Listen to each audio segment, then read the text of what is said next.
Welcome back to the TBR Podcasts. We're your hosts. I'm Kelcie, and I've seen Doctor Who a million, bajillion, gazillion times. And I'm Bree, and I've never seen it. I'm Brady. I've seen it twice-ish. And I'm wearing a poncho today, so it's a win.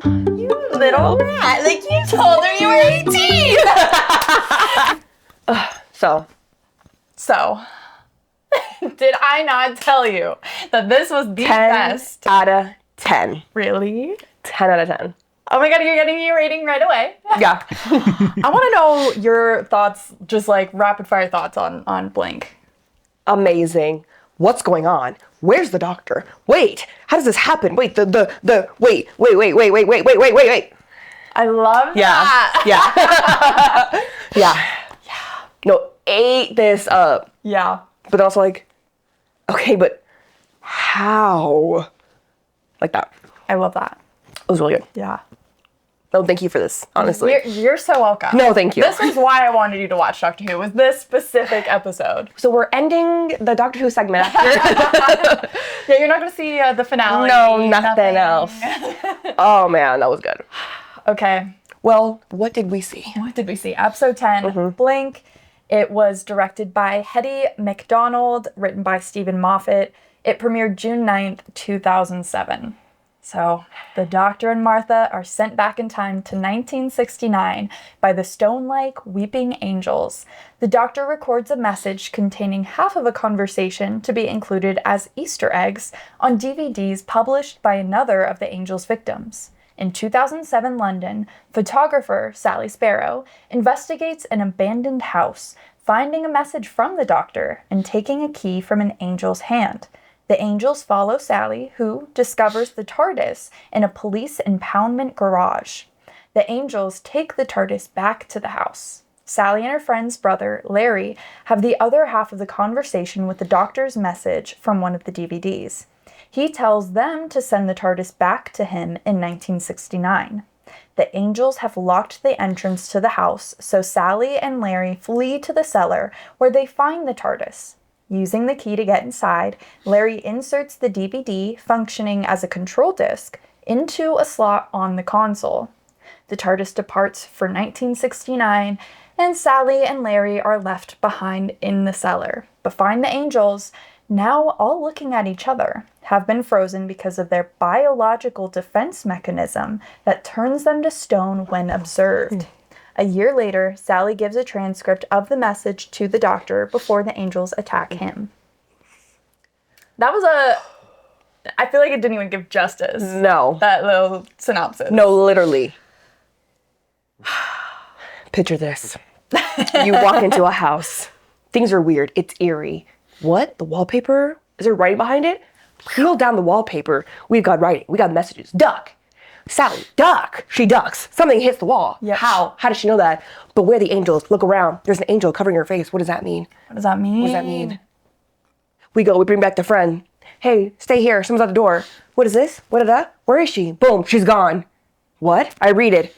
She's been sent back in. Like. Yeah.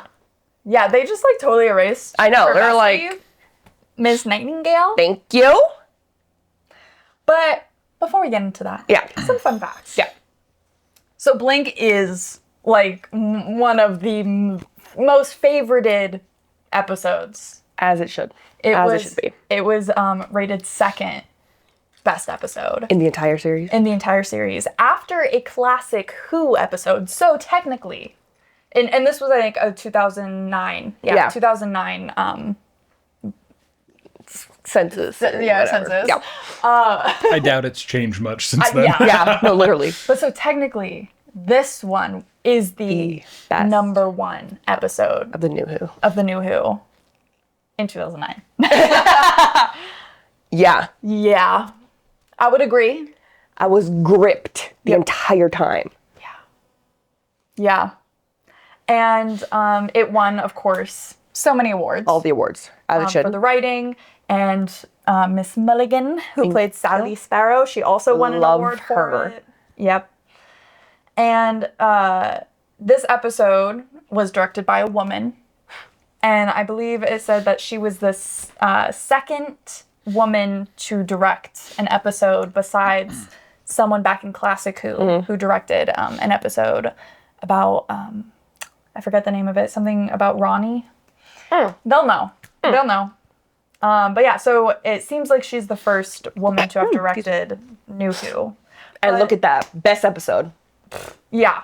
Yeah. Like, okay, yeah. So she, Hetty McDonald was the first female director of a Doctor Who episode since the Sixth Doctor serial, The Mark of the Ronnie, in back in the Classic Who. yeah. So first time a woman directs an episode in this New Who. Mm-hmm. Boom. Best episode of all time. Yeah. Russell T Davies, who we know is the showrunner, executive producer, he noted that due to McDonald's work, this episode included some of, quote, the most beautiful visuals we've ever had. Look at that. Yep. And then Carey Mulligan, who played Sally Sparrow, just fucking knocked it out of the park. Oh my God. Yeah, won an award. Of course. Yes. I loved her. Yeah. Yeah.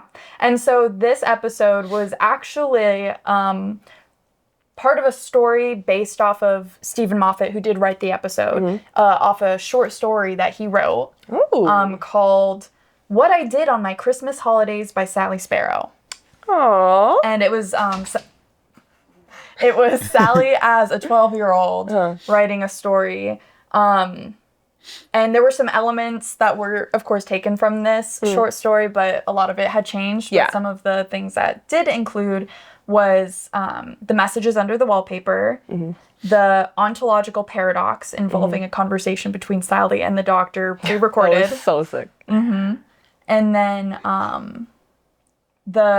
so instead of the Weeping Angels, it features just like the Doctor losing his TARDIS and being stranded without his TARDIS. Okay. So the Weeping Angels weren't put in until later. Yeah.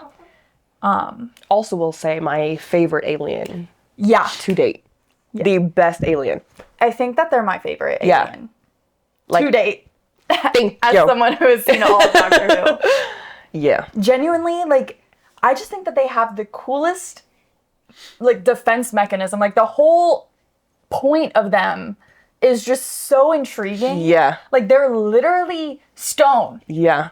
until no one's looking at them. And then they're alive. Yeah. And then they feed off of, like, potential energy. Hello? Like... And, like, I love that the Doctor even says, he's like, yeah, like, they kill people in the kindest way.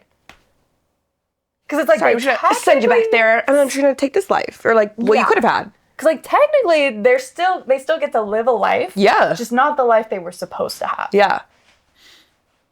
And also interesting how when they sent the guy back to 1969, they said, oh, you must have been touched by the same angel. So each angel has a different year that it sends you to. Yeah. Which I'm curious why that is. I don't know. Oh my God, it's so good. We are going to see the Weeping Angels again. Yeah. Literally, I would have rioted if we didn't see them again. Yeah. And they have some, in my opinion, the best storylines. They've got the best storylines. It's gonna happen to a companion. I don't know. If you know, you know. If you know, you know. But I love the Weeping Angels. They are my favorite. And Stephen Moffat, he was inspired by statues, angel statues he saw in a graveyard. And also by the children's game statues. Oh, or like Ghost in the Graveyard. I don't know. You ever play that? No, I don't know. It's like when you're the I'm just kidding. like at school, like they would play, everyone's all around, and then you turn around, and then you have to like, stop moving. Oh, and they'll turn around, you have to try to get to touch them. Yes, okay. And then sometimes I think they have like a flashlight if you play it in the dark. Oh, that You know? rings a bell. That rings a bell. But damn, I just can't get over how cool these aliens are. Yeah. I think it's the reason this episode's so good is because the aliens are so good. Yes. But also, this episode plays with time and traveling through time so much more than all of the other episodes that we've seen. Yeah. So it relies heavily on these people experiencing something and then having to tell the doctor afterwards to do these things in his future. I love it when all the storylines play with time. I think those are my favorite storylines in Doctor Who, when things are experienced in different orders.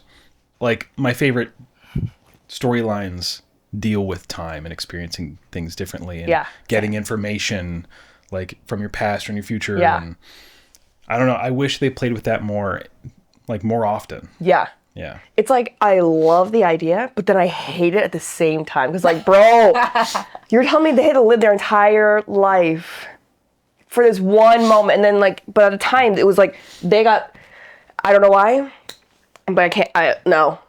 Stop playing with time. But also, like, it's so interesting to see when they all, like, intersect or, like, come back. Yeah. And how, like, some people got sent to the past and they went down a specific, like, route so that they could help Sally in the end. Yeah. Like, it changed their entire lives. They basically lived their lives so that they could do this for Sally. And then at the same time, the cop, how they were alive at the same time. Like, yeah. Oh my God. And he was like, I thought of going to try and find you, but then I would have destroyed a quarter of the universe or something. Yeah. Whatever.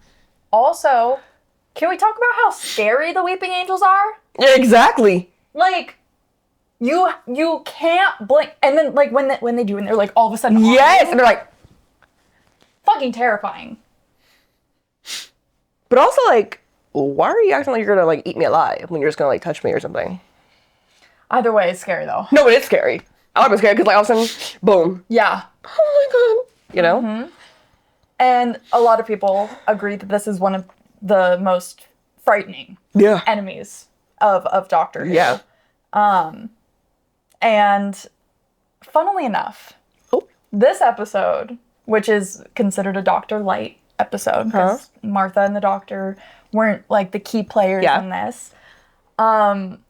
So it was actually just kind of like a filler episode in a way. Okay. Because these Doctor Light episodes are used so that they call it double baking, so that they can film another episode while also filming this. So, Stephen Moffat said, he felt really chill, very relaxed when writing this. Moffat stated that he felt relaxed while writing the script. For if it proved to be unpopular, he could blame it on being Dr. Light. And due to the show's tight schedule, this episode only had one script meeting. Wow. Only one. I wonder how different all the other episodes would be if they only had one meeting about them. Yeah. Like, I'm curious how much they change over those, like how many they have and how much they change based off the core idea. I don't know. That's really interesting. Yeah. One. One. And it came out to be a banger. Yeah. The most beloved. What I love about this episode, too, is that there really isn't anything, like, crazy. Like, it's all just in a house, or when she gets, teleported back in time, it's just out in a field. Yeah. And it's just, like, this one person's story. It's not fighting big aliens or anything. It's just being in a house. It's like being in a haunted house. And, I don't know, everything's so small scale, but so meaningful. Yeah. It's nice to have something so small. Yeah, and the house that they used was actually a abandoned, falling apart house, and they said that they didn't really do much to it.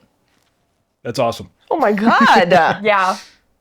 They said that it was the creepiest house that he'd ever seen, Moffat. Moffat said that. Yep. Hell yeah. Oh my God. And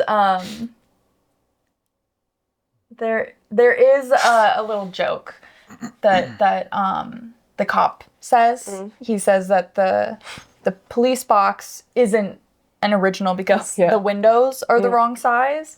And there is a discussion forum called Outpost Gallifrey. And a lot of fans were complaining that the prop windows were too big. And so Moffat confirmed that this line was like an in-joke aimed at that discussion. Oh my God.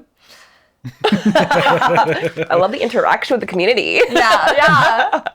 And then going off of what you were saying, like how it just like was a smaller production, whatever. So what was really interesting is the angels were played by 2 actresses.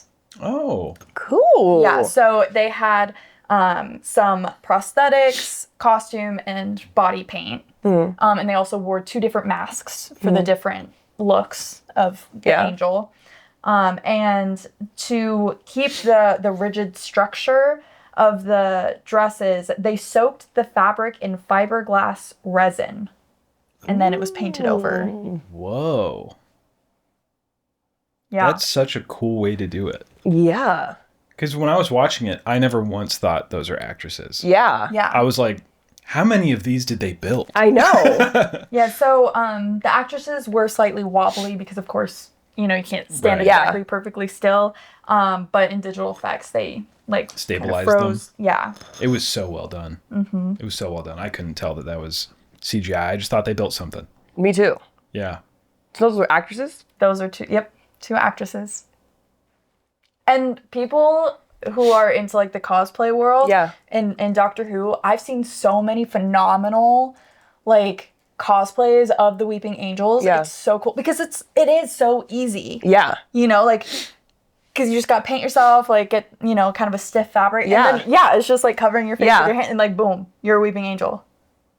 And like the fact that you can play off of it, it doesn't have to be an angel. Yeah. Because, she was like kind of looking around and like at the very end, it had pictures of all these different statues. Yeah. Like, you don't know what a Weeping Angel could look like. Right. It could be any statue. Yeah. So I just think that's really fun for like, the fandom to be able to kind of expand on that. And I just think it's so cool. I love them so much. Also, the DVD part, or the CD part, Yeah. whatever it was. Yeah. DVD. Yeah. Was my favorite thing they could have done. Yes. Like having the doctor speak to her through time. Yes. And it's all based off this transcript. And like how it started to kind of sink in. Yeah. Like she was talking to it at the CD shop or whatever. At the DVD shop. And then they talk about the same exact part. Yes. And like it still fits perfectly. Yes. Yeah, I don't know, so those were so good. fun fact about that. So, the scene where the doctor talks to Sally via DVD extra was created by writing a conversation, removing Sally's lines, then having David Tennant record his lines. Oh, so he didn't even know what her lines were? No. Moffat felt that That's this was so good. Moffat felt that this one-way filming made the performance more convincing. And it said that he initially wrote placeholder dialogue in the script for the scene where the doctor tells Sally that he can hear her in the DVD shop because he knew that the lines the lines that appeared would have to play double duty later on and be authentic and fresh both times. It was so well done. Yeah. But to know, like, bro, he was still in 1969 when he was saying this. It was literally perfect. All from a transcript. Yeah. There's so many layers to this episode that's just so good and like well thought out.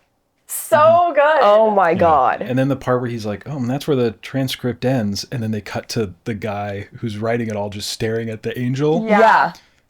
I love how everything is intertwined with time travel and like events happening right now affect something you're seeing from the past. Yeah.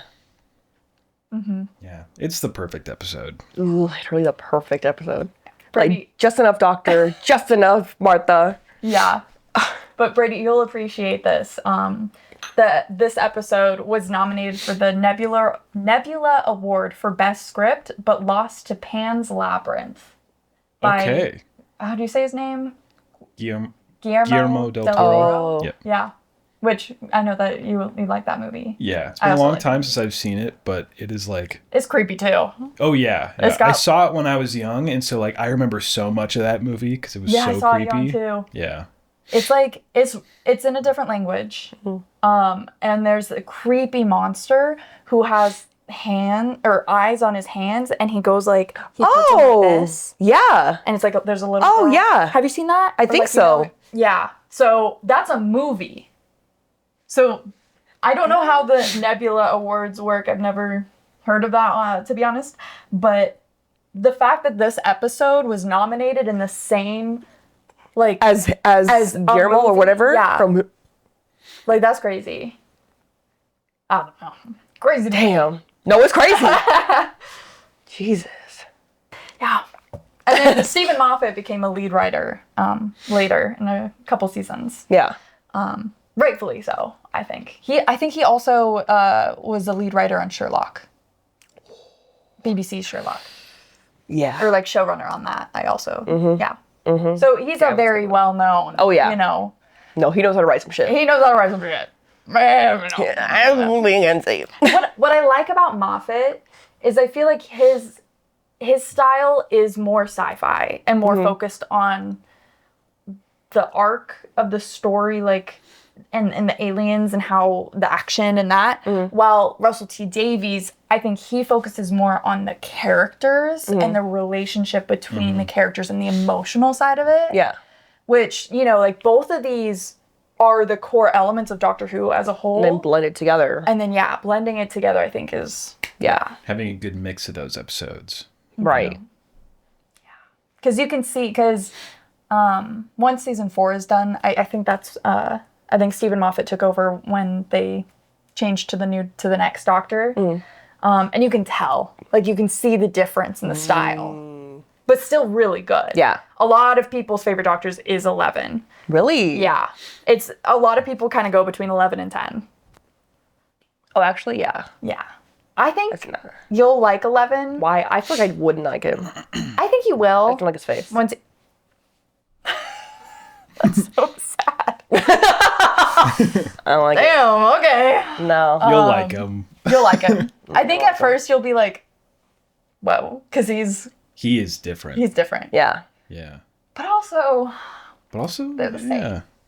but I don't think I'm gonna like it. I think you'll like it Because of the companions. because of the companions, but I think At least the first companions. I think it'll take you 3 or 4 episodes until you're like, no, I like it.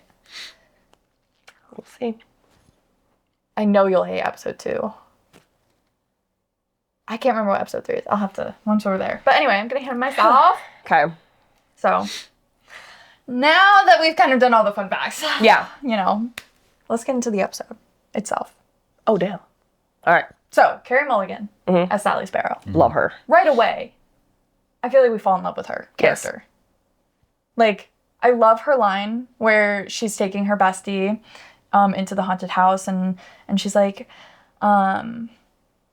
you know, like, why were you here? Or, like, what were you doing? And she was like, oh, you know, I was taking pictures of it because, you know, it's sad. And it's like, well, what, like, why does it make you sad? Like, why are you doing this? And she's like, sad is deep for happy people. Yes. Or something. And I just love that little line. Yeah.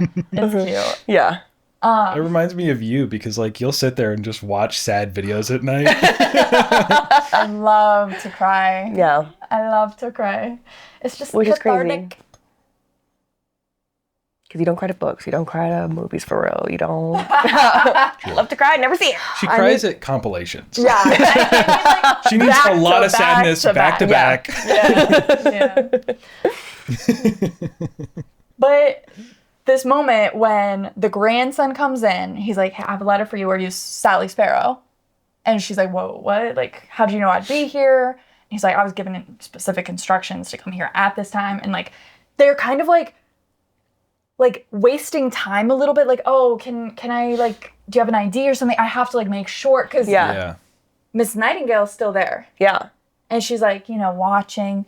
And then it's not until like she's handed the envelope and like starts reading it when she gets transported away by the Weeping Angel.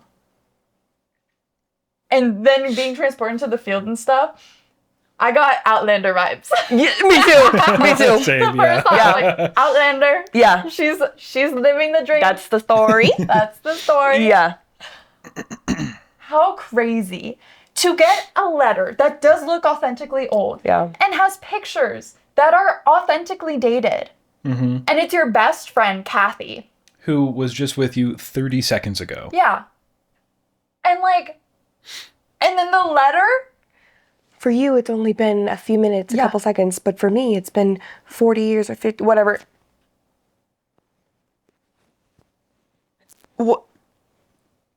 And so at this point, we don't know that the doctor's in contact with the people from Sally's past. Yeah.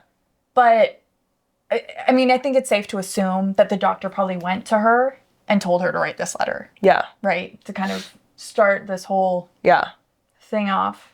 You think the doctor told her to write the letter? Yeah. You don't think it's because she saw her opening the letter and like knew that was... No. Okay. I don't think a normal person would think like that. Not to be like rude to Kathy, but like I don't think that in her old age she'd be like, oh, I remember, because I don't think that she saw the contents of the letter or anything. I don't think she knew it was from herself. But I don't know. I feel like she would kind of know. I feel like she came up with that on her own. I don't think the doctor was involved. I feel like she started that one. Yeah, I think she was like, I was teleported like outside of time. I can write her a letter and just make sure it gets there. I know where she'll be on what day and what date. I'll write her a letter and I'll explain Plus, like, to it. explain what happened to me. And also tell her that I'm okay. Yeah. I think that was her. I thought it was her, too. 100%. No. Yeah. No. Okay, y'all in the comments. Yeah. Who do you agree with? Because I am hard set. I'm hard Really? set on it that the doctor went to her. Because the thing is, this is the key reason why Sally is able to believe that the cop guy, that's him, old. And, you know, like, to be introduced, like, further than just seeing the brother naked in the hallway, to go to his DVD store and talk to him and see the Easter eggs, that's all because of this letter. That was the doctor's doing. The doctor told her to do that. I don't think so. Because... I mean, it was in the envelope, it too. was in the packet, yes. It was in the packet of all the things that Sally received and this whole point that she gave to the doctor at the end. Maybe. And so he would have known. But if he was in 1969, that was in 1920. But she was old at that point. Remember? Because she's like, she's old. She's lived her life. This is from her grandson. Yeah. And she goes, you know, if I, like, I've told my grandson, because, like, you know, unless I live to an exceptionally old age, she's like, I'm dying. Like, she's old at this point when this letter's written, which could have been 1969. Okay. I am so surprised that you don't think that the doctor was involved in that. That's crazy to me. I mean, I see it now, but at the time, I was just like, it just seemed like she was trying to explain what happened. I don't know. the doctor if I was sent started. back in time, I'd probably write something like that. Yeah. Yeah.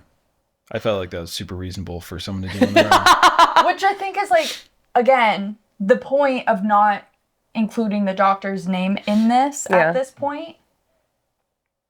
But, you know, again, it's like this catalyst for all the other events after that I think the doctor knew. We've seen the doctor's name on the wall. Well, sure, but, like, I don't think that as an audience member watching this, for the doctor to be involved in every single part of it, like explicitly said, it just would have felt too... I see it, though. Too much. All right. I see it. No, Yeah, I could see it. I could see it.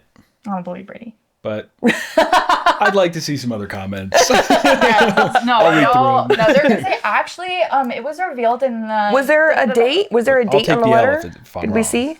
There probably was a date. I don't remember what it said. Because if it says 1969, then like, all right, boom, it was a Let me doctor. see if I can find one. Yeah. See if I can find I'll one. prove your theory. Prove my Not even a theory. theory, but it makes sense because it wasn't all the Yes. the packet and stuff. Yeah. And I love that when she went to the graveyard to like see the headstone. Yeah. Oh yeah. It was like, you little rat! Like you told her you were 18.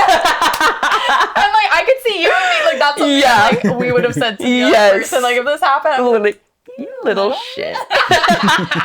No, I love that. She wrote the letter February 7th, 1987. So after 1969. How long was the doctor in the past for? How long were they stuck in the past? I don't think they ever said. Yeah. Because like, would they have been stuck in the past for 20 or whatever years? No, they wouldn't have No, been. it was like they got back 1969. Because if the doctor told her to write this, then she wrote it many years after, which is odd to me. Right, Well- wouldn't you have told her at 1980? Like, hey, in You know what the 1987 on doctor February has? 7th, write this. You know what the doctor has though? A time machine. Yeah. I guess, whatever. And just because he was stuck 1969 doesn't mean after the fact he could have gone forward. You're right. Once he did get the TARDIS back to make sure that this all happened correctly because he has the packet from Sally Sparrow. I guess it makes Her. sense because you have to make sure there was somebody that would be alive at that time to deliver. You know, like, Yeah. okay. I gotta see it. I Laid need out. to see y'all comments. You better Explain it. But I can hear you. Ben's gonna be on my side. Ben will be on your side. Ben better be- Ben will explain. Ben will explain in detail. We love you, Ben. Okay. All right. And then she goes to the police station, which I love. Like in the TV store, the guy's like, "Oh, go like to the TV. Go. Why don't they go to the police? The stupid woman." Yeah. And she's like, I should go to I'm the not police." stupid. But I love that Yeah. because that's us. That's such a universal thing. Yeah. We're like, go to the fucking police. And she's like, oh, yeah, okay, I guess good. That's what I love about her is that she's just such a normal person. Yeah. Yeah. It's like, yeah, I'm not above going to the cops. This is above my head. I Yeah. need to Yeah. get some help. Yeah. And then she goes, and then there's the handsome man. What I forget his first name. Billy Shipton, Billy Shipton. right? Shipton. I think so. Yeah. It's something with an S, too. Yeah. Oh, also, right after she gets that letter is when she grabs the TARDIS key upstairs from the Yeah. Yeah. The Weeping Angels too. Which I'm surprised that they're like still holding it. Yeah. So there's a theory from Doctor Who fans that the camera is An eyeball. an eyeball, and that we, the audience, see, because the angels don't go after her, even Yeah. though there's like one behind her. Yeah, I noticed that in a few different shots. And Right. that's what I was thinking. I was like, I wonder Yeah. if they're like counting the camera as like That's a fan theory. an eye. Yeah. Okay, Which, breaking the fourth wall. yeah. Which later, I don't think that happens Yeah. in future episodes with the angels. They don't count that. But maybe this one, it was a fun. Yeah. I Fun little thing. I could see it. Yeah. I like that. Yeah. I kinda think it's fun. also just planting, like, yeah, you can look at one, but there might be one behind you. Yeah, you That's never what all know. these shots are kind of Yeah. like pre-planting in your head is that there's always you can't look at every single one. Right. Mm-hmm. That's scary. Yeah. The angels are fucking terrifying. Yeah. Because you think about, like, I can't look everywhere all at once. Yeah. Okay. But she meets Billy Shipton, who Billy right away- Shipton. He's such a little. He's like, no, flirt. tell him to be late. And so, he takes her and he's like, showing her the phone box, whatever. And then he's like, so, what are you doing later today? Da, da, da, da. grab a drink. Your number. He's like, here's my number. No drink. Or whatever. And like, no guarantee. No guarantee. No, but he's like, what's your name? Sally Shipton. Like, okay. Sally! Do you have a crush? No, but it's so sad because it's like we see the budding, and we can ship them already, and then Yeah. and so they were they did have the idea of using that actor as the old man and just putting him in old age makeup, but they said it wasn't believable, so Yeah. they cast someone else. And originally, the actor was doing like a regular Londoner, like North London accent or something, and he had to redub his lines because the younger version of Billy has that very, accent. yeah, the very specific accent, so he had to redub his Oh. lines. That was I- all in post? Mm-hmm. That was so well done. Yeah, I didn't I even notice didn't at think all. of that at all. Yeah. According to Wiki. Because I was really thinking, like, the accents sound really similar. Like, they got the accents right. Like, Yeah. being the same. Yeah. I did not feel like they did that. Interesting. What? Let me see if I can. But then why did he have to read, like, why didn't they just do the accent when they were filming. I assume that they filmed that first. But they didn't know that he was going to have that accent? I guess not. Or like, why would they have him do a British accent then or whatever? Maybe his wasn't very good. I don't know. Interesting. Also, I think it's so interesting that they have like a whole garage filled with cars that have gone, like just Yeah. been found at that house. Yeah. Yeah. So who else? How Yeah. many other people? And it just happened that they weren't connected to Sally, so there was no reason for the doctor to go Yeah. after them. Right. Yeah, there's at least a half dozen cars down in that garage. That's crazy. Yeah. But like, how many people have been sent back? In what years have they been sent back Yeah. to? You know, I wonder. I don't know. Some of them have got to be like crazy rich, Right. for knowing the future. Or something. Yeah. Yeah. Yeah. It's crazy how none of them, like, if they were able to, because, like, the guy, he was still alive, like, during this time. I know he just died, but, like, was there anybody else who could have been alive and then been like, hey, this shit just happened to me, I mean, 20 years ago, but, like, literally the other day, trying to stop it from happening, Would you believe them? or, like, try to stop yourself from going in? How would that work? But, like, Paradox. but, like, would they think of that? Be like, how do I stop myself from doing that? Yeah. I don't know. Whew. But then you have Sally, which is, it's just so sad. Like, she waits with him. Like, he's like, I have until the rain stops. It's crazy. It was like, you're going to find me the day I die. Yeah. When the rain stops. And when they're like, it's the same rain. It's the same rain. And so, like, at this point, she's accepted this reality, Yeah. you know? Yeah. But now you just met this guy. Yeah. It's the same rain. Just met him. Like, you just exchanged numbers. Change numbers, flirt, you see something there, and then you see him again on his deathbed. Yeah. Old. As an old man. And you see a picture of him and his wife. And the He had a life, and daughter also named Sally Sally. shipped No, him. no, it was Or his wife. His wife also was Sally. There we shipped go. him. Miss Nightingale, Kathy named her daughter. Oh, that's Sally. what it is. Yeah. Yeah. Yeah. And so he was the one who planted the Easter eggs. Yeah, Yep, the 'cause DVDs. He went into media production or whatever. Okay, no. Here. I'm going back on my thing here. And still saying that I'm right about the doctor telling Kathy to write the letter. Okay. Because here's the thing, is he didn't just, like, so 1969, he tells Billy Shipton, you're going to need to do this for me. And it's going to take you a long time to do this. But you're going to have to do it. Mm-hmm. Because right away, Billy doesn't become a DVD maker. Yeah. You know, it takes him a couple years, right? Getting into the business and then planting these. And then he has to wait even further to actually talk to Sally. So why is it unbelievable for him to have met Miss Kathy Nightingale in 1969 and said, hey, you know, in 20 years, I'm going to need you to write a letter to your best friend explaining. Yeah, I don't think it's unbelievable. Well, yeah, but like just another little thing for that. But also, if it took him so long to like get into media and stuff, like, how long were they in the past? Like, did they have to wait until he got into it? Then they could film it? Because now you're getting into like time.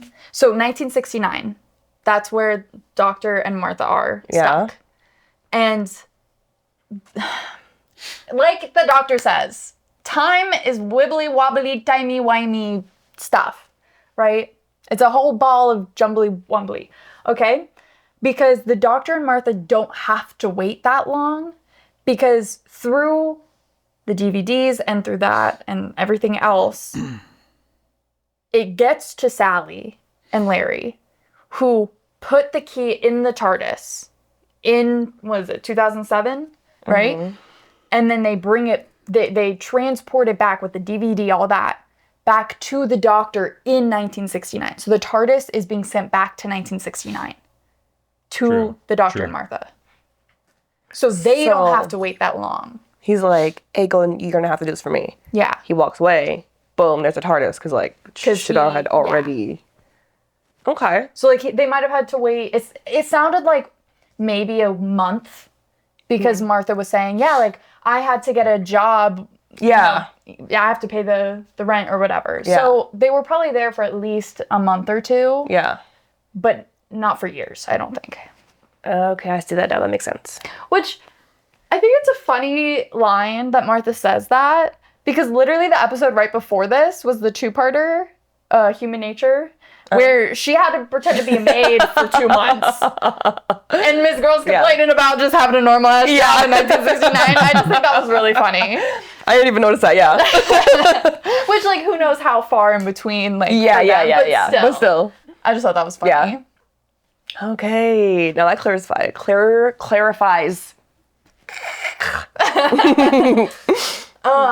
But the conversation with the doctor and Sally. Okay, they're in the house. Larry doing shorthand. Okay. Which, why I don't understand, like, why she was like, but that aside, you can do shorthand? I don't understand that. Like, is shorthand like a sexy little talent? Skill? I don't know. I know I'm looking up to Brady like, Is it sexy? Good for him, I guess. Yeah. Because she's like, wait, you can do shorthand? What? I don't even know what shorthand is. Other than... A lot of abbreviation type shit. Yeah. I don't know. Anyway. But good for him. No, yeah. Good for him. Good, because he got to transcribe it all. Yeah. So we get some iconic lines. Okay. In this little thing. Because we do have the doctor saying, calling time, wibbly wobbly, timey wimey stuff. Yeah. And this is an iconic Doctor Who line. Mm-hmm. Everyone always using this. Wibbly wobbly, timey wimey. Wibbly wobbly, timey wimey. Like, that's, everyone knows that. Yeah. Everybody. Mm-hmm. It's also brought back up again here and there later. You also get, they have the blue box.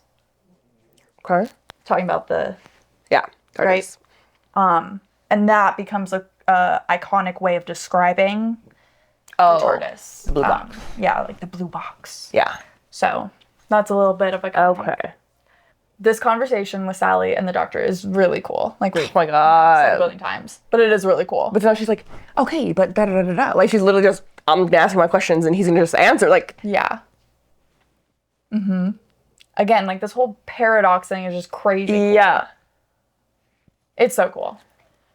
And then you get the iconic, like, don't blink. Whatever you do, do not blink. But yeah, they play this, what, like 4 times in this episode? Yeah. Mm-hmm. Because of the very beginning-ish, you know? Yeah. Don't blink, don't blink, don't blink. Yeah. And, I mean, yeah. I can't imagine how many kids have been scared of statues from this episode. Because it's so much like a warning at the end where they're playing that clip and showing all of those statues literally. and stuff. Like, I would have been scared shitless as a kid for anytime I see a statue. Okay, but can we talk about... I say this every single time. Uh-oh. Every single time. Like, no hate, because I get, you know... Martha. No. Oh. No, because, like, I know that, like, for the story, for the visual, like, you can't. Right. But if I were there, don't blink. Okay? Keep your eyes on it. Don't blink. I'd be holding my fucking eyeballs open. Yeah. And then I'd be blinking one at a time. Yeah, I was thinking, why don't you just a little one on? Yeah. But that's just me. And that's just being realistic. It's just like, are you not clever? Do you not think outside the box? And no one ever does. And no one ever does. Except, I will say someone does a little bit of, like, the... Right. One eyeball at a time blink later. But... hold your eyeballs open. Like, they dry out. You can close one. Exactly. Close it. Yeah. Better than death. Better than death. Well. Weird death. Yeah. It's still death. Yeah. Death to your potential future in this time. But still. But beside that. Okay. Kind of just like skipping to where Larry and Sally see the TARDIS. The lights are going off and on, all the, you know, angels, and they're trying to get the key in. They get the key in, they go inside. It is the TARDIS. And they put the DVD in, and then it starts going, doing the right? of the TARDIS. And then it starts disappearing. And they go, what the heck? It's leaving without us. And so the way that they did, you know how like the angels were like tilting it back and forth? And they were like, ah! So the way that they filmed that was they had the camera and the set was static. And they had the actors, if they would go left, the camera would tilt right. And so they were just like... Yeah. Moving the camera. Yeah. That's awesome. Yeah. I like that. But I will say... Uh-oh. It's interesting, and I'm sure you guys will know and like let me know in the comments, but the science behind this, I guess you could call it science. The TARDIS, would it not, the interior, would it not be affected by the exterior movement? Because like if they're flying through space, why don't they feel all of the movement of it flying? So you're saying when they were shaking it, yeah, like why were the inside them shaking? Yeah, like wouldn't the inside not be shaking? Because the way that like I feel like I don't know. Like I do know that like, you know, when the TARDIS is going crazy that there is some craziness inside. They're like, whoa. But like I feel like it's not as harsh. Maybe because it's moving so fast that they're not like the centrifugal force. Maybe it's some like stabilizer thing that's only turned on while it's being transported or something. So like it's just turned off when it's just sitting there. Because we know like it has the to TARDIS move a certain speed. Needs energy, so it's probably just conserving energy. Yeah. Would be my guess. Okay. Yeah. Doctor Who expert over here. I've seen the next one. But you skipped Whittaker. Yeah. Dang, you don't like women? Apparently not. I am excited to get to Whittaker though, because Me too. I know Kelcie hates on it a lot. I don't hate on it. Well, yeah, there's good and bad, but I'm curious why she hates it so much. Yeah. To me, the plot. It's the writing. It is not Miss Whittaker herself. Miss Whittaker was beautiful and amazing, and I love her. As the doctor? As the doctor. They just fucked up her story. Like, what's his name? Chinnaball? I don't know how to say it. He became the lead writer. Oof, went downhill. I'm sorry, bro, but you really didn't do a good job. Put that pencil down. Put that pencil down. Okay. But how'd you feel about the end with, like, you know, her and Larry now are the co-owners of the DVD store, and then, like, she's all, like, you know, obsessed still with, like, she's like, but how did he know? How did he get it? But that's what I'm saying. How did it start? But she was, or Larry was like, you know, do you think that these things are kind of taken away from other important things? And she's like, we just run a shop together. He's like trying to be like low key about it, and she's like, ew, no. But then the doctor, and she's like, I get it now. I gave it to him. And then she gives him, and I love that the doctor's like, yeah, okay, my timeline's really weird. Next wedding's really weird. He's not stunned by it. Yeah. And like she's like, okay, you're gonna get stuck in 1969. He goes, yeah. Okay. Like, yeah, believable. And then I really think that they were planning on making her a companion at some point. You think? I really think they were. That'd been so good. I almost want to say that they were planning on making her the first companion of 11, because the way that, like, she is, and then her, like, holding Larry's hand, like, okay, at the end, they, like, okay. It gives me the 11th Doctor's companions. Ooh. It gives that vibe a little bit. Yeah. And so I wonder if that was originally the plan. But, of course, Carey Mulligan, I mean, she was skyrocketing from here. Yeah. You know, she played whatever the name was in Great Gatsby. Yeah. She just went on to do amazing things. So I wonder if, like, scheduling, she got too big. Yada, yada, yada. Yeah. Because she would have made it up. Because I love her. I have a crush on her. Yeah. Ugh. But what'd you think of them, like, holding hands at the end? Yeah. Turns out he was right. Yeah. That was the block. Yeah. Yeah. I thought it was cute. Yeah. I wish got more from him to be like, nah, get together. Yeah. It's like, yeah, okay. Yeah. Yeah. Sure. Yeah. It was fine. Yeah. What would you rate this episode? 10. 10. 10. 10. Kelcie, 10. What would you Best guys rate it? episode. Best episode. Absolutely. Best. First and maybe only 3 10 out of 10s. Yeah. Yeah, true. Yeah. Because you'd be hating on season 1's finale, which I was so mad. Or no, season 2. Both. What was season 2? Season 2 was this girl. Rose. How could you forget? Oh, yeah. Yeah, that was a good one. The parting of the ways. But I don't think you. But also, loved like, it. bruh, you're supposed to die. I was story is promised my death in death. battle. Literally. You want every single companion to die. No. You're all like, Martha's gonna die. Just No, one. Rose is supposed to die. Rose, they literally said, because it was like, bro, how are you? She's locked in. So there's no way for her. She would never just go. She wouldn't, it had to be death. So it was like, I'm gonna die. All right, that's it. And then, oh, you didn't really die. How many companions do you think of the Doctors are like going to like die? Like in this moment, like that they die. At least 3. You're like, not too far off. Not too far off. Martha's gonna die. If she doesn't die, I'm gonna be so mad. Like, not even because like I want Martha to die, but just like, to die. bro, last season, okay, you were supposed to die. We are owed death. We are owed a death. So if she doesn't die, I'm like, bro, okay. Another shitty thing happens to her. Do you want me to tell you how many Yeah, tell me. companions die? Yeah. So if you're being very technical, No life in them. They're dead. but They there's cease to exist. again there's some. They're so. Okay, if you want like they cease, well, they don't cease. They are dead. They are They're dead. dead. Yes, just that. There's definitely one who's like dead. Martha. And then there's a second one who's Okay. like, you're dead, but you're taking the long way around.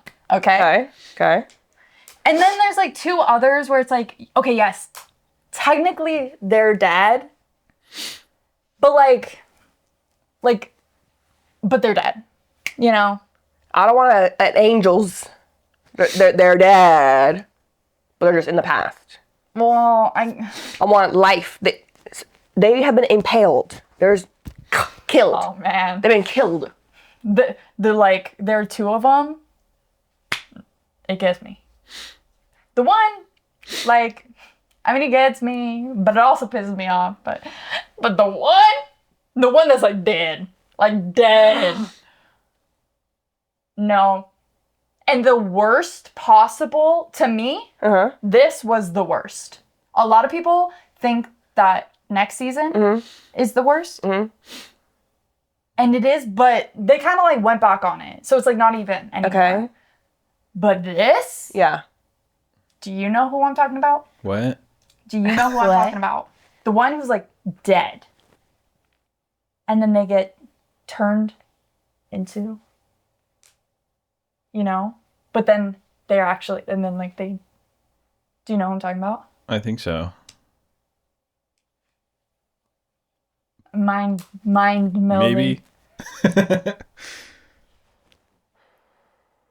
I don't know. So what I'm hearing is Martha's not gonna die, and I'm pissed. I never said that. It's just giving the vibe. Because like you don't care about her death. I also said that there were 2 other ones, and then you also have the one who's like, yeah, like I said that like I'm like, eh. All right. You don't know who I'm talking about. I don't. All right, you know what? Stand by it. She dies. But if she doesn't die, I am never gonna say another companion dies because I'm pissed. Yeah, you can't. You won't be able to. My God. That's funny. Okay, Okay. next episode that we watched. We'll forget about Yeah, we watched another one. that. Yeah. So, we watched episode 11, Yes. Utopia. Now, I want to just preface this by saying that technically, it can be considered part 1 of the finale. Feels like that. But Russell T Davies said that he didn't consider it part 1, that he considered it a standalone. Even though it says to be continued at the end? Yeah. Yeah. He's wrong. I see it as just like, okay, like, yes, it's leading up to the 2-part finale. It's totally a 3-part finale. Yeah. I'm totally with Russell T Davies, the literal showrunner. You literally end with that and then to be continued. Yeah, it's like literally cliffhanger. We're gonna... You know what? Okay. I don't know. We'll see. That's just what it said. But episode 11, Utopia, it was directed by Graham Harper, written by Russell T Davies, and it premiered June 16th, 2007. The TARDIS parks in Cardiff to refuel itself with energy from a time rift.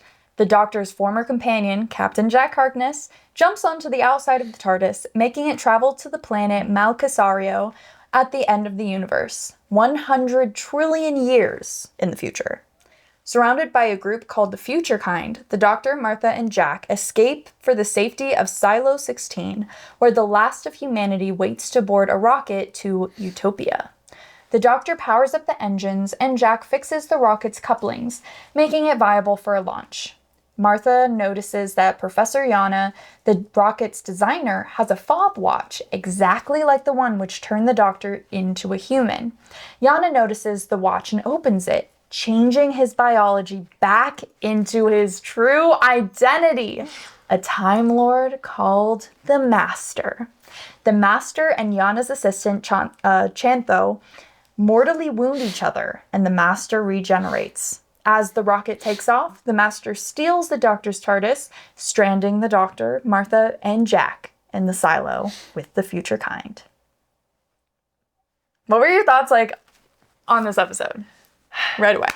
Okay. Then, okay. Because we got, like, regular people, but, like, weird teeth. Regular people. And then, like, alien! With Chantho, whatever. Okay. And then the soon-to-be known as another Time Lord. Why do you look like you're from the 19-somethings? Mm-hmm. But this is 100 trillion billion years in the future? Mm-hmm. Interesting. And then come to find out, I knew it. Yep. Those are my thoughts. Okay. Mm-hmm. Did you like it? Did you like this episode? Not your rating, but like, did you like it? It was fine. Yeah. You know, like, cool concept, the idea. It was giving a little Mad Max a little bit in the beginning. Mm-hmm. Cool. But it was like, the scientist guy, you're interesting. No, something's off. Okay. You know? Yeah. And then come to find out, whatever. But yeah, it was fine. Okay. Yeah. But your boy's back. But my boy? Sorry, I forgot about that. Yeah. My boy's back. I was like waiting for you to be like, Jack. But yeah, my bad. Sorry, I was like too caught up with that. But they're my boy? So this is the first time we're seeing Jack. Since season 1? Well, yeah. 2? Yeah, the finale. Yeah. But of season 1. But this is the first time we're seeing Jack with the 10th Doctor. Yeah.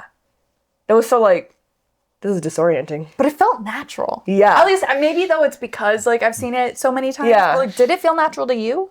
Their like chemistry and everything, like yeah. But it was just more like, oh my god, we're seeing them together. Yeah. And like no Rose.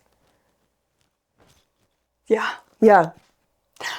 Also, before we found out like Jack can't die or whatever, how he jumped on the TARDIS and it went, I was like, bro, oh my god, there's no way you would be alive right now. There's no like, and to see him, So, okay, yeah, but it's kind of silly, goofy. If you know Doctor Who, though, I made this joke with Betty. I was like, it's so funny, though, because when you know about the Nishuti season, the finale of that, what you discover in that finale, to me, it makes that way more funny. Like, Jack is on the outside of the TARDIS, right? yeah. And then with the, it just, like, yeah. Like, that's what I'm doing. If you know, you know. I just thought it was silly goofy. No, you won't know. Very you won't silly know. goofy. But, like, I don't know. Brady didn't find it as funny as I did. Like, because I'm just, like, picturing You know? Like, Jack is on the outside of the TARDIS holding on, right? I'm just, like, picturing, you know, just like... You're not going to understand this for so long. Yeah, I know. Yeah, I know. I just thought that was so funny. Let me know if you guys thought it was funny. Well, from watching it first time through, I thought that was ridiculous. But, like, okay. Okay. Yeah. But it was so funny to be like, sorry, Jack, hurry, get away. Like, damn, dude, relax. Yeah. Interesting how the Doctor just wants nothing to do with him. Yeah. Like, he sees him running towards the TARDIS, and he's like, well, let's get this fucking out of here. Literally. What'd you think of that? Like, did you have thoughts? Like, why? No, I was just like, okay, Rose brought you back to life, and then immediately you left him. I was like, damn, what's your beef? What's the beef with your guy? What's this guy? But then, like, you can't die, you're ill. But, like, you can't really die. You know? Yeah. Like, wouldn't the Doctor want Jack with him because he can't die just like him? Just like himself. But I think it's because he's like a contradiction. Like, he shouldn't exist. He was saying how it's like, it's in his DNA. Like, he can't help but, like, be afraid of him, you know? Mm-hmm. But it doesn't make sense. Well, we're gonna learn a little bit more. You're so loud, dude.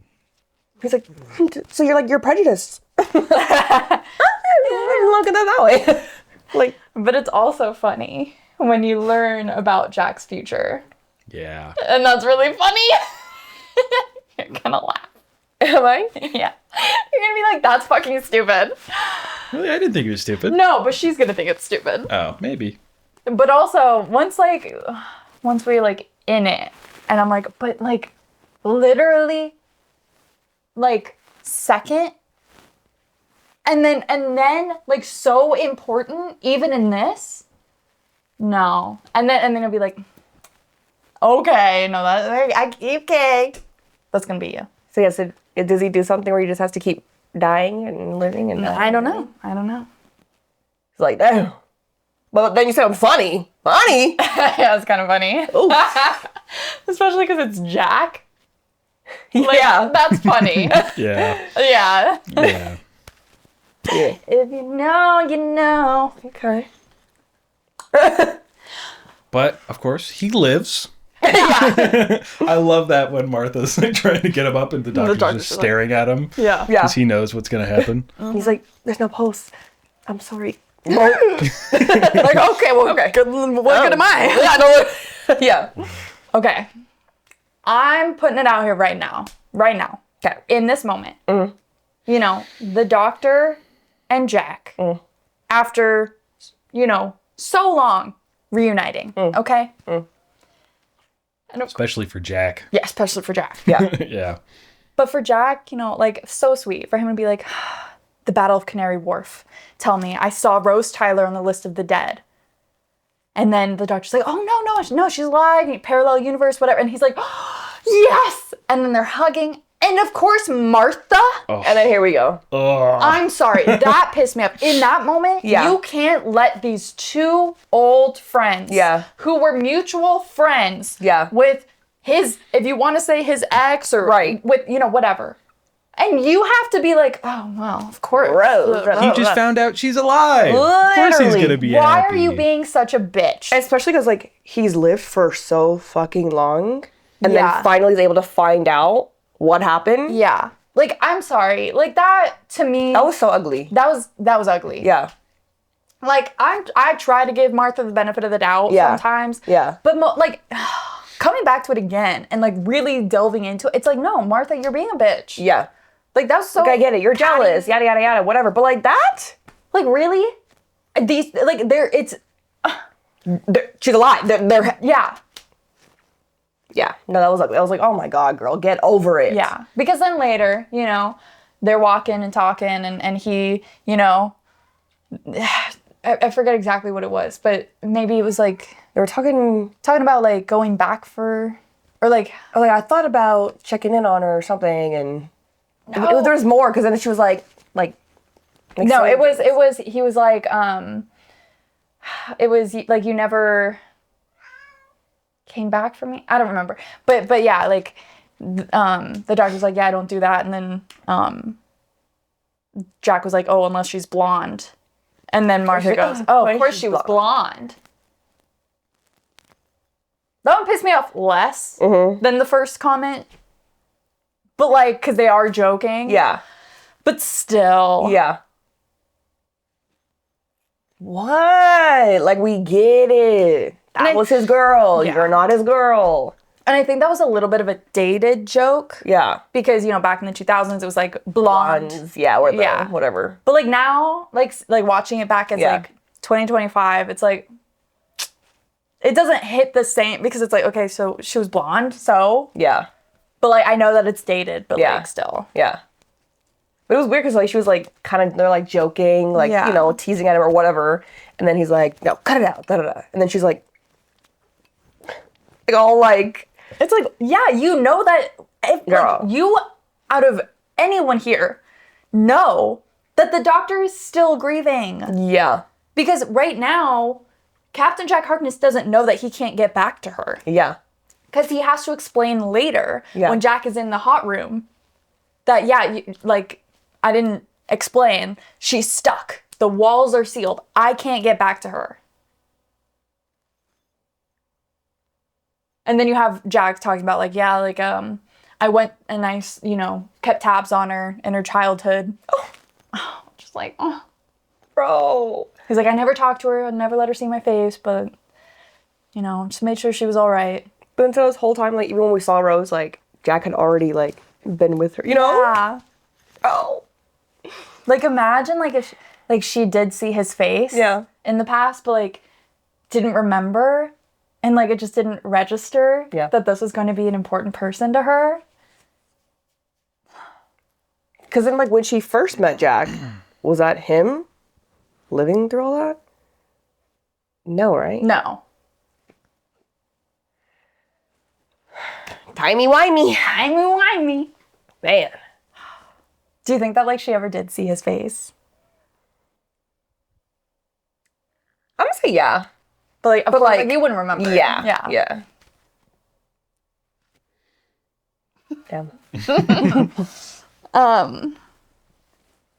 What? Nothing. If you know, you know. Brady gets it. I'm sharing legs with Brady. Interesting. It's not what you think, though.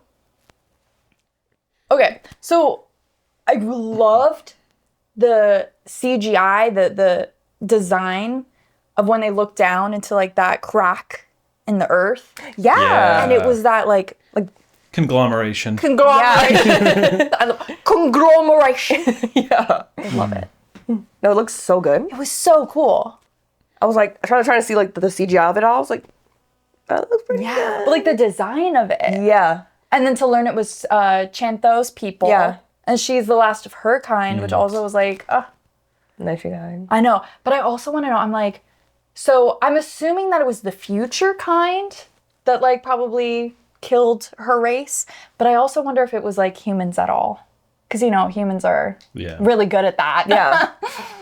Yeah, and, like, I know the master, his name was Yana, right? Dr. Yana, Yana. He was saying that there was universities 1,000 years ago. Like, there hasn't been a university in 1,000 years.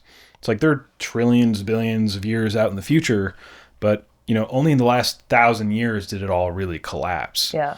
So I'm really curious what, like, happened in that 1,000 years, how the future kind is, like, part of that, and what are the future kind? Yeah. Why is it the teeth that's the only difference that you can tell? Literally. Yeah. I think that's of super them, interesting. I think of them as, like, space vampires. Interesting. Because, like, they got the pointy teeth. Yeah. Yeah. And they're from space. Oh, that was good. Also interesting how all the stars died out. So it's all just pitch black in the sky, too. Which is also kind of interesting. Why? The stars going out? Right. Why would you say that? Yeah, what's going on? Brady. Brady, I'm glad you're rewatching it with us. They know. Oh, because... It's a plot point later. The star's going out. Yeah. All right. It's literally so important. It's part of one of your favorite storylines. It's part of one of my favorite storylines that you kind of just brought up earlier. Excited to watch it, I guess. Do you guys ever just go like, oh my God, Brady, like me? Yeah, Let me know. Kick me while I'm down. Below. Because like, you've seen it, and I know you've seen that part, Yeah, It's because been a long time since I've seen Doctor Who. which is so sad. And watch if it at least only once a we year. could remedy that. It's gonna take so long. yeah, because What that happens month in are we in? season. Yeah, it's a while from now. It's a little while. Okay. Not like, but like a little while. Yeah. Okay. So, okay. The show us your teeth. Yeah. Show me your teeth. Which is weird how then that one person's in there. Yeah, how'd they slip in? Yeah. I don't know. Did they not ask her to speak either? It seems like No, they literally. speak pretty different. She seems to hiss whenever she She's, opens her she's mouth, literally so- growling all the time. Yeah. I'm wondering I've been if like, what the fuck is that? Yeah. If I was sitting next to her. but you know later when the rocket's about to leave and everything, and they're like getting all their last minute preparations. The truck that's covered is coming in, which we know has the TARDIS on it. They didn't check the truck. They also didn't check the driver. True. Okay. So I wonder if that's how they got Maybe, yeah. the On a vehicle. yeah. That was like I was like maybe that's how. Yeah, I could see that. We'll say that. Yeah. So the little kid, you know the little kid who's there? Yes. So he won like a contest to be able to be in it. Well, that's cool. Yeah. He did so good, too. Yeah. Yeah. He was 9 years old. Yeah. I loved him. And like his voice has like a very iconic like sort of accent to it. Yeah. So I thought that was really cool, like the way he was like talking. Yeah. The skies are like diamonds, or I did not do that accent right, but like that was such a cute line too. Like talking about utopia. What did you think of utopia? What did you think utopia is? Because we still don't know, Yeah. other than that one line with the kid saying like, It's not going to be a utopia. you don't think so? That's for sure. And we also know that the signal was modulating, which means that it was manually being transmitted. Yeah. So it's not automated. Somebody is sending that signal. Who is sending that signal? Yeah. I don't know. I don't know. They're trying to lure somebody in to get them. For what? I guess we'll see. I guess we'll see. Yeah, I have no idea. What did you think of Chanto? She's fine. She's cute. Were you annoyed by the way that she was speaking? No. I wondered too why she kept saying like, Chan something though. Did you like though after where Martha was like, come on, just say it. She's like, no. That was so cute. That was a cute moment. Martha and her, that was my favorite little thing of this whole Yes. episode. It was so cute. That was know so what? cute. You know what it reminded me of? Rose? Rose and Gwyneth. Rose and Gwyneth. Yeah, and the Quiet Undead. Yes. When she was like, oh, like, come on, like you talk to the boys, you look at them though, right? Like, because it's like that girlhood. Yeah. Girlhood is universal. Sisters. Look, that's something different. Yeah. That was cute. It was cute. I was like, not you trying to be Rose. But she didn't know. Yeah. But also then they were talking about, oh, like, yeah, Yana, he doesn't. And then she's like, yeah, I get that. Still, Get over it. Why are we doing the same thing over and over? 11 episodes in. You telling anybody and anybody who will listen to you. Literally. Yeah. God, girl. Girlhood. Girlhood. I don't think anyone is like that, though. There's somebody like that. Well, sure. But I don't know. Ugh. It's just, like, annoying to me. Like, girl, how many episodes are we in? Yeah. Get over it. Do you think she ever, if, like, No. she ever would? Sure won't. I'm gonna die for that doctor. I love him. Damn. Okay, bullshit.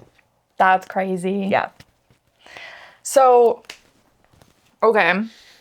What did you think of Yana? Something was wrong with him for sure. Something was odd with him because he was dressed like that. So I was like, bro, how are we 100 billion years, trillion years in the future? And they still have clothes like that and you still dress like that? Like, it's too... But everybody else, that like all the refugees also were kind of in that raggedy, old-timey... Yeah, but he was like Bridgerton type shit. Something like, Okay. Something's wrong with you. How he kept hearing the drums. Yeah. What are the drums? Now, the Master is a villain from Classic Classic Who. Who. Yeah. Yes. Does he also have the drums in the Classic Who? I am not Couldn't the right tell person ya. to ask ya. Couldn't tell you. I am going to assume They'll tell us. no, because once we find out more about why he hears that, Oh.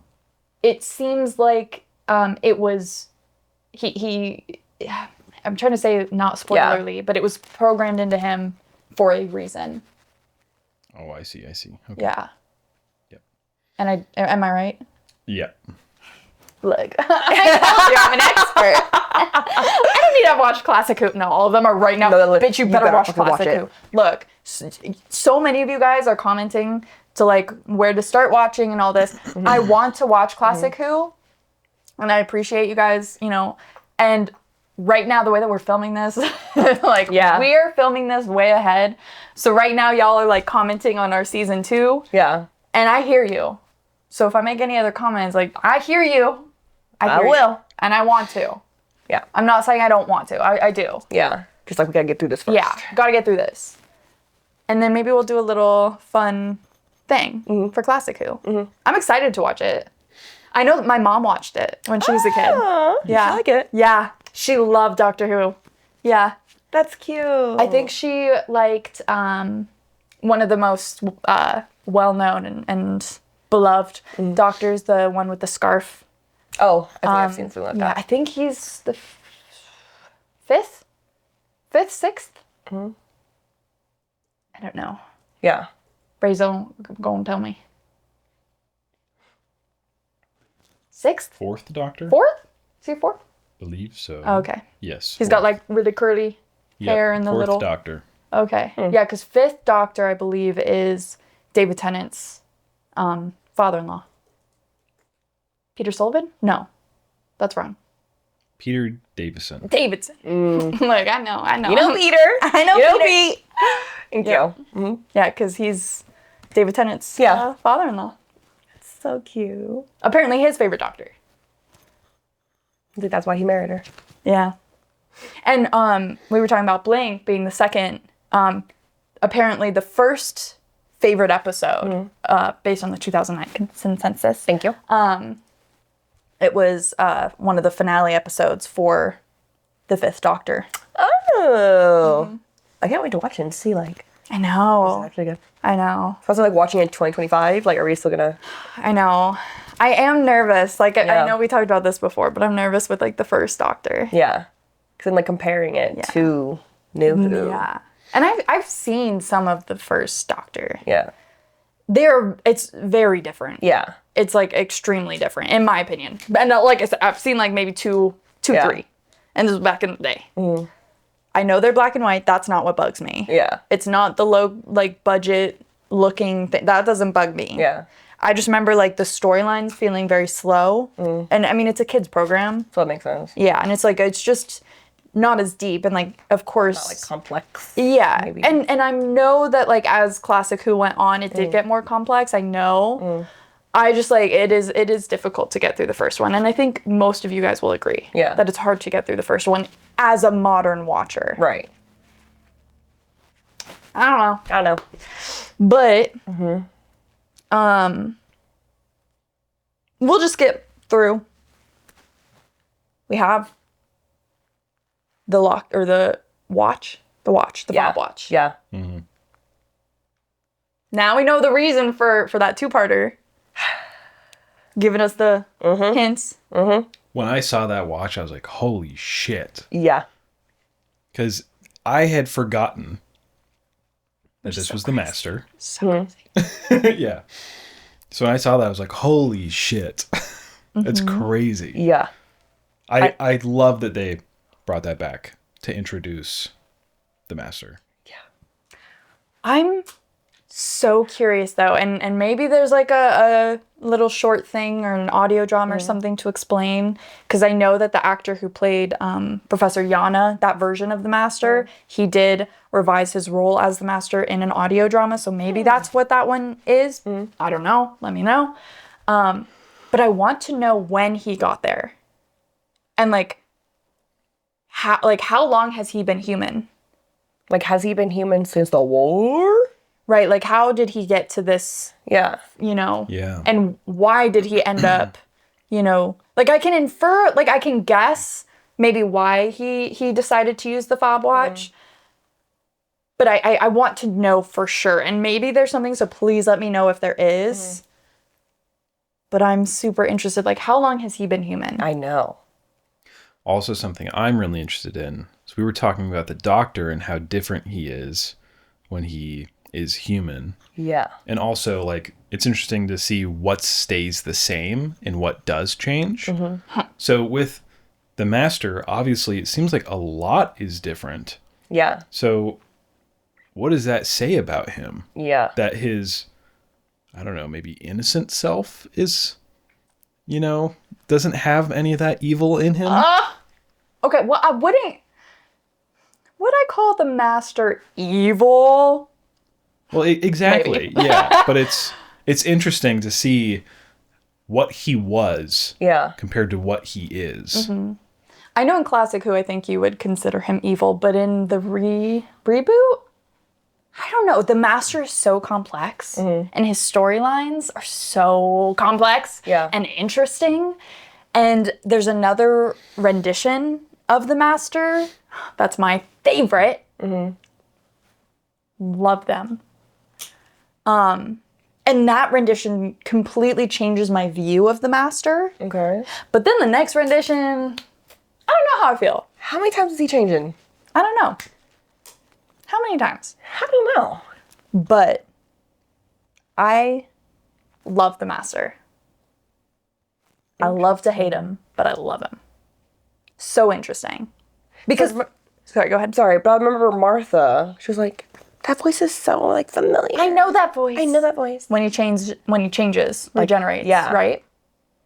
What do you think that means? When I heard that, I was like, did I miss something? Like, am I supposed to be like, oh, shit, because that's connected to her, like, am I supposed to be on that page with her? Like, Not yet, because I don't think we've heard him speak in the season. No, No. I don't think so. okay, good. Because I was like, oh, shit, am I missing something? Like, did I forget something?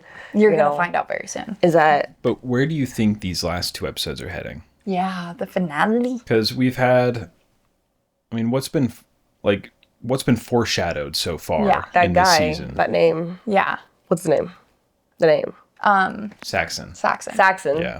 Who's the mayor? No. I don't remember what he forget. was. Yeah, but some Mary type, Yeah. whatever. Like, So, like what, some governmental Harriet Jones. role. Yeah. So, like, how is that going to come into play with the Time Lord? But then, are we still doing this whole utopia thing? How's it all going to... Yeah, come together. Yeah. And then how's Martha going to die in that? I don't know. What do you think's going to happen to the Doctor now that he knows that he knows the Master, first of all, like firsthand, but also to know that he is not the last Time Lord. A-R-N, not A-L-L. What was that? What were all the A's in there? Yana. Oh. That's what head guy said. I gotcha. I thought you were just like spitting. No. And I was like, what?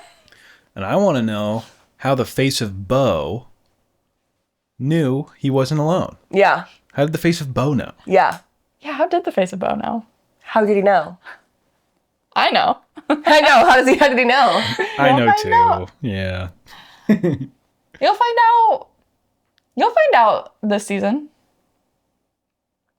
In the next 2 episodes? Actually, no, is it? Yeah. Right?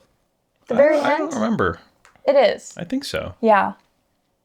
In the season finale. It's just a little comment. And then we'll go into it. Okay. Interesting.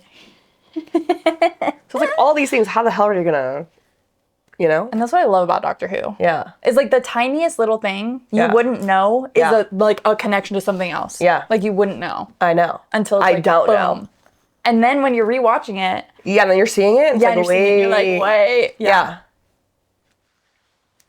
It's so good. I love Doctor Who. If you didn't know. But how did you rate this episode? Did you like the cliffhanger? Are you excited for the finale? I was like, oh, so it's a real. Then right when it's like to begin, it's like, oh, so it's a 3-parter finale. So I was like, okay, that's crazy. But I'm excited to see what's going on. So I was like, bro, I know there's more out there with that fob. How many? I have them? How many? Let's find out. And then learning his story, what's going on both. So, but the story itself from this episode, Yeah. the idea, the execution, I mean, I'd give it like a 6.5. Yeah. It was good. You know, I like the ending where it's like, yo, we got the Time Lord. Yeah. And like David Tennant's acting again. And Jaden. Just like, When he was begging at the TARDIS for him to open it up, it's like, please, things have changed. and like He's such a good actor. so phenomenal. And then John Sims, who plays the Master, this rendition, and like the energy that he brings to it. And I'm so excited to see them on screen together. Yeah. Right? That's gonna be, that's gonna be good. And then like the way that the Doctor didn't even hesitate when the Master was like, call me by my name. He goes, Master. Yeah. Because he's like, I don't give a shit. Like, I don't care. Like, it's just us two. Yeah. Anyway, Brady, what would you rate this episode? I think I would rate it a 7, like a solid 7. I loved the pocket watch and how that gets called back. It was fun to see, like, them have the TARDIS and like actually be able to use that to like help them and stuff. So it felt cool because it's like, okay, everything's going right. And then it felt good when it all kind of crumbled down at the end too. Like it felt really meaningful. So Yeah. I don't know, just solid overall. Yeah. I'd give it a 6. I think the thing that really held this episode together for me was the fact that Jack was back and there was the emotional side of it where they were connecting about Rose, and now we're also understanding Jack and where his story has been. Yeah. And also, for new viewers, there's a secondary show, a spinoff show called Torchwood, which has been airing since I think it was before this season aired. Okay. And it's focused on Jack in modern London or Cardiff and what he's been doing. Yeah. And he has his own team of people, which I think he kind of talked about. He has like his team. I can't remember exactly. Can't remember. But he has a team of people and they're like kind of, they're the new Torchwood. Yeah. It's called Torchwood. They're the new Torchwood. So, you know, if you haven't watched that, you're getting a little more understanding to where Jack has been and stuff in this episode, which is really nice because he is such a beloved character. And like he was a companion, you know, and like not all companions we get to see where their story's been. And so it's really cool that we saw Jack. Yeah. And then again, like just the emotional connection that they have for Rose. Yeah. And even though this is a new Doctor for Jack, like, you know. No Doctor. Yeah. It's a very nuanced episode. Like there's a lot of stuff going on. Yeah. But to me, the plot of the episode itself was meh. It seemed like a vehicle for all the things that were going on. 100%. The future kind seemed kind of weak. You know, everybody kind of gathering together to flee the planet. Sure, but also not too meaningful for us. It's just an excuse for the Doctor to come in and try and help save the day. Yeah.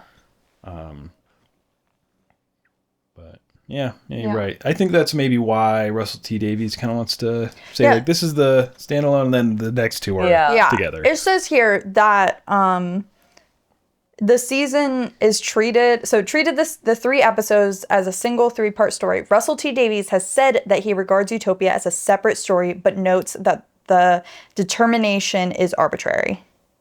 So, I guess because this plot is like helping them get to Utopia, and then we find out that.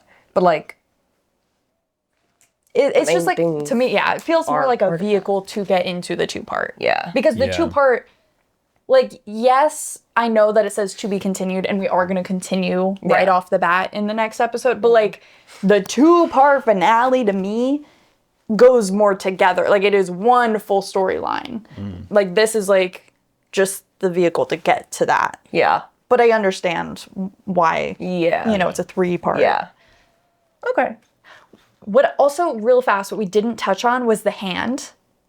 The doctor's hand. Yeah. Yeah. Do you think that that'll play any sort of importance? Oh, for sure. Because the way that the master was looking at it, or he took it, or It was in the TARDIS with him. okay, there we go. Yeah.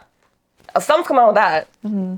He was like, "This is the way I was able to find you," or I don't know, something like that. That was Jack. No, I know. Okay, So yeah. I'm like, is he gonna use that for something? Like, I don't know. So now the master has a doctor detector. Right. Yeah.